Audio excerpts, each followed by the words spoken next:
চাঁদপুর সদর চান্দ্রাবাজার মানব কল্যাণ সংগঠনের ঈদ পূর্ণমিলনী ও প্রতিষ্ঠাবার্ষিকী নিয়ে আলোচনা সভা অনুষ্ঠিত হয়েছে। চাঁদপুর জেলা সদরে অবস্থিত অরাজনৈতিক সামাজিক সংগঠন চান্দ্রাবাজার মানব কল্যাণ সংগঠনের ঈদ পূর্ণমিলনী ও প্রতিষ্ঠাবার্ষিকী আয়োজন নিয়ে আলোচনা সভা অনুষ্ঠিত হয়েছে।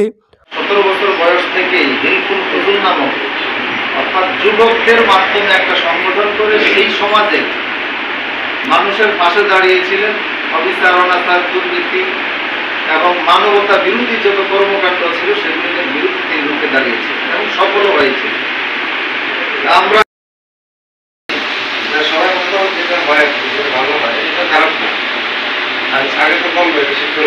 উক্ত আলোচনা সভায় প্রধান অতিথি হিসেবে উপস্থিত ছিলেন সংগঠনের প্রধান উপদেষ্টা জনাব আনোয়ার হোসেন খান, প্রতিষ্ঠাতা সদস্য শাহজালাল পাটোয়ারির সভাপতিত্বে ও জিয়াউল হকের সঞ্চালনায়। বিশেষ অতিথি হিসেবে উপস্থিত ছিলেন মাওলানা আলাউদ্দিন পাটোয়ারি, উপদেষ্টা নূরে আলম, শামসুল হক, হান্নান জমাদ্দার।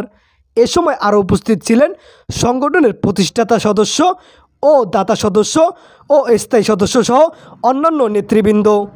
পেয়ার ইসলাম নুরুদ্দিন, স্বাধীন ৭১।